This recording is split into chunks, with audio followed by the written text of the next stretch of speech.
Marinig natin ang kwento ng apat na tao. Pangkaraniwan sila tulad ng bawat isa sa atin. Ordinary men and women whose lives took a turn for the extraordinary. Paano nila nabago ang kanilang mga buhay? Iba-iba ang kanilang mga pinagmulan. Isa akong registered nurse by profession dati. I'm working 20 hours a day. Dalawa yung trabaho ko. 7 p.m. to 7 a.m. ang duty ko sa hospital. Tapos after ko sa hospital, diretso naman ako sa isang school. Nurse naman ako doon from 8 a.m. to 4 p.m. Isa sa mga reason bakit ako nag-join sa Empowered Consumerism, naniniwala kasi ako sa isang principle na para malaman mo kung saan ka papunta o ano yung pupuntahan mo, tingnan mo lang yung mga nauna sa'yo. Kaya yung tinignan kong buhay ng chief nurse namin, ayoko ng buhay niya. Kaya sabi ko may gagawin ako na hindi dapat niya ginagawa para magkaroon ako ng mga bagay na wala siya. Kaya yun talaga yung nag-push sa akin. I grew up in a poor family. Both my parents ay hindi nakatapos ng pag-aaral. Lumaki kaming hirap dito sa Romblon. Naranasan kong maggapas at magkopra. Ang nanay ko ay naranasang maging kasambahay ng almost 10 years para lang mapagtapos ako ng pag-aaral. Ang tatay ko naman ay isang driver at nakikitira lang kami sa aming mga kamag-anak to the point na maranasan naming palayasin ng madaling araw. 10 years din kami na tumira sa squatters area at binabaha lagpas tao. But when I joined EC, matindi ang transformation ng buhay namin. I grew up in a poor family and yun nga, hindi pwede na magdedepende na lang always sa parents. Kaya noon, kahit sa kabata-bata ko po, dumiskarte na ako. Nagbebenta na po ako ng snacks, ng load, para lang talaga makabayad sa mga gastusin sa school. Na-introduce sa akin ni Coach RJ ang C24/7 last 2015. Pinagbigyan ko lang po siya. Sa unang alok niya sa akin, after noon, hindi ko na po ako bumili.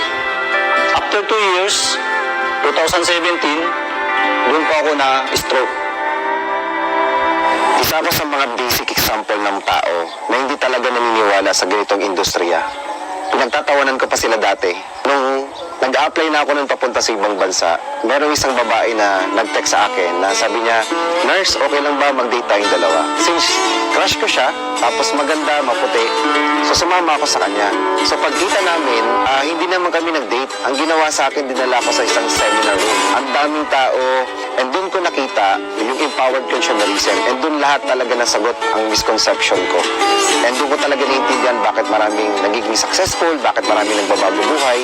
I joined dahil nakita ko na pwede kong kitain dito ang kinikita ko abroad as nurse. Yung 30 years na tatrabahuin ko as nurse sa Empowered Consumerism, binigay lang ng 8 taon. I was invited at the age of 17 by my classmate. And that time, challenging din po kasi I don't have that money to invest. Pero nahanapan ko po talaga ng paraan, lalo na kasi kinakailangan. Napunta ako sa ospital, tumaas ang BP ko, at na-confine ako doon 3 weeks. Nagulag din po ako during the confinement. Kala ko talaga noon, hindi na ako mabubuhay.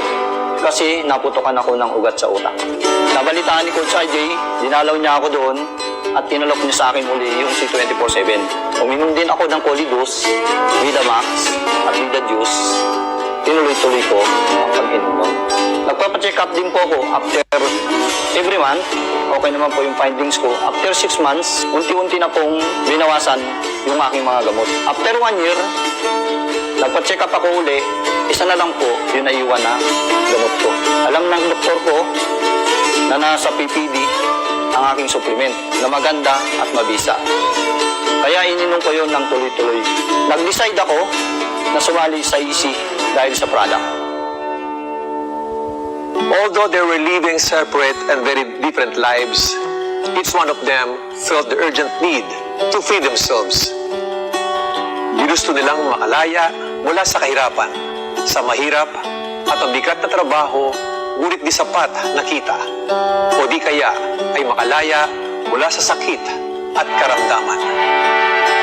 Dito nagsimula ang kanilang buhay sa empowered consumerism.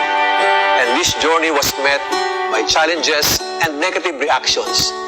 Mga balakid na minsan nagmumula sa kanilang mga tahanan, hatid ng mga taong pinakamamahal nila. My family was against in my decision in doing my easy business. Lalo na nung iniwan ko ang trabaho ko as nurse.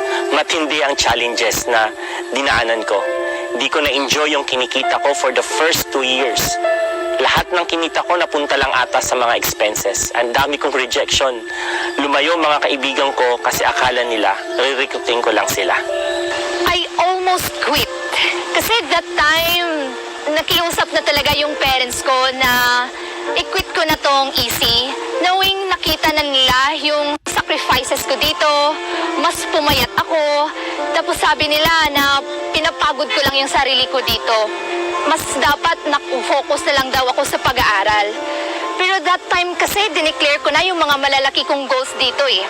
And pag mag-proceed ako sa kung ano yung gusto nila, I cannot see the vision of my big dreams by just merely being an employee.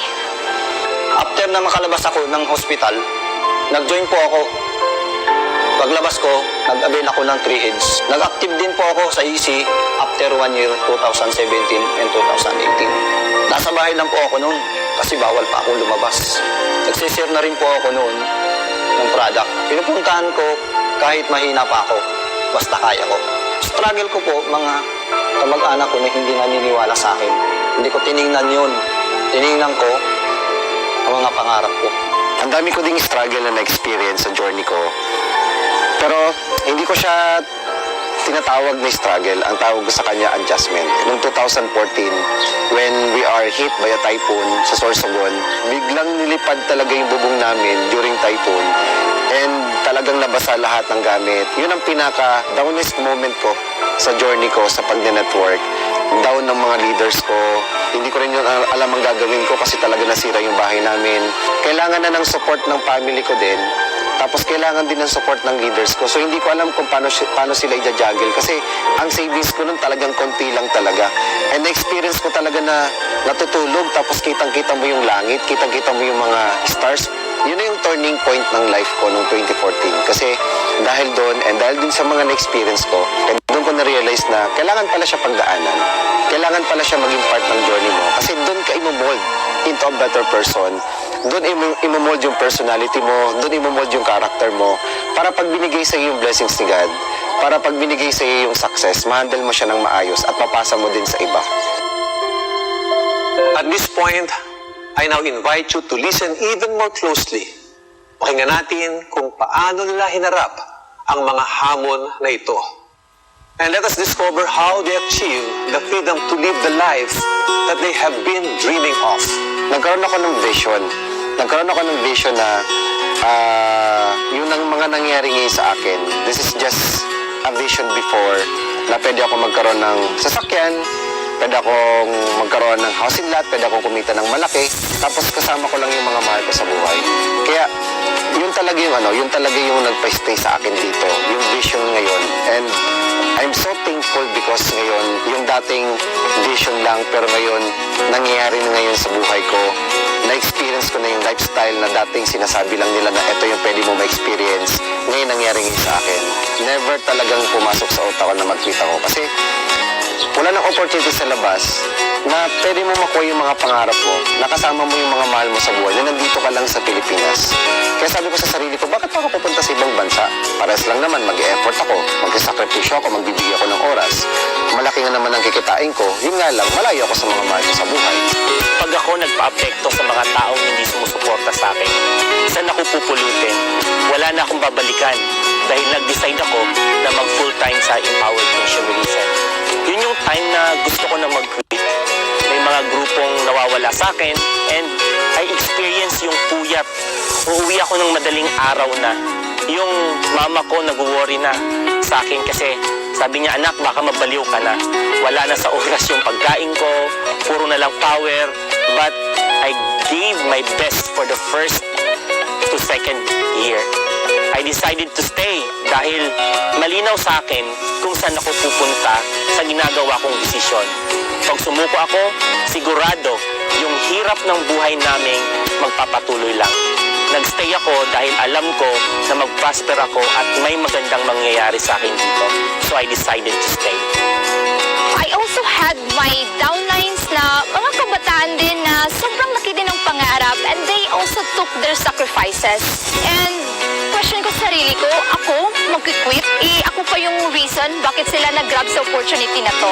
I realized kung mag-quit ako sa dreams ko, it's just like quitting the dreams of someone else.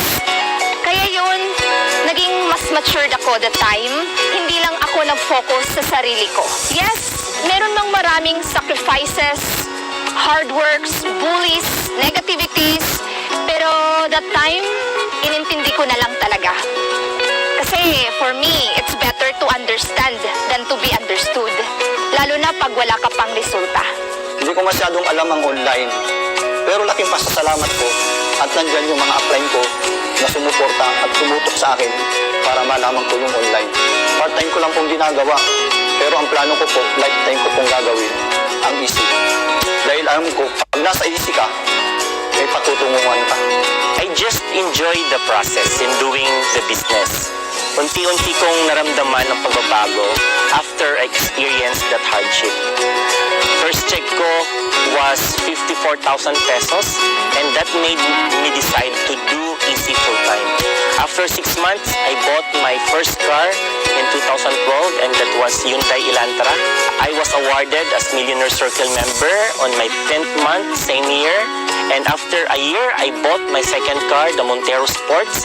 And that year, 2013, I was awarded as top 7 rising star sa batch namin sa buong company. On my 5th year, I hit the profit sharing and US trip and got a multiple 10 years US visa. That year, I was able to buy my third car, which is niregalo ko po sa aking asawa. That year also, nabilhan ko rin ang sasakyan ng aking tatay. And I qualified 4 times for the profit sharing. Got my house in Valenzuela, in Canelia Vera.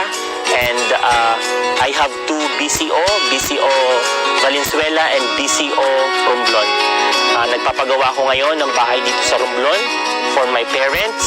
And now here also in Romblon, our latest project is a mini hotel with 12 bedrooms with swimming pool, beachfront, and a restaurant. Dito ko din sa easy na experience ang mga di basta-bastang achievements. At the age of 18, I got my first 100,000 check. And grabe, nakakasaya lang isipin kasi marami po tayong napa-inspire na tao na umabot po talaga sa point na nakapag-share po tayo sa Mall of Asia Arena.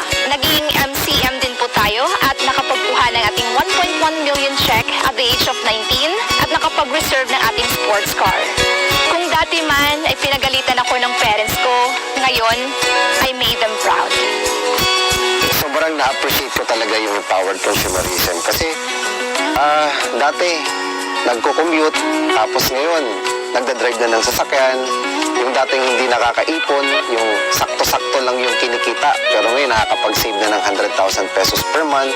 Sobrang na-appreciate ko talaga tong opportunity to and I'm so thankful sa lahat ng blessings na binibigay sa akin ng empowered consumerism. Hindi lang yung sasakyan, ang pinaka talaga na-appreciate ko pa dito yung travel na I go to places na nakikita ko lang sa Instagram, nakikita ko lang sa Google na mas nagpapalawak ng awareness namin. Kaya mas lalo pa akong magsisipag kasi ang dami din mga tao na nagtiwala sa akin, ang dami din mga tao na sumabay sa amin dito sa business na to. Lalong-lalo ka na nakakapanood ng video na to.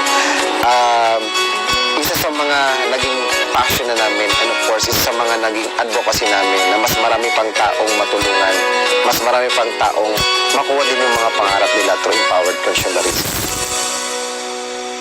Ano nga ba ang ibig sabihin pag sinabi mong namumuhay ng malaya? Malaya sa sakit, malaya sa paghihirap, malayang mangarap.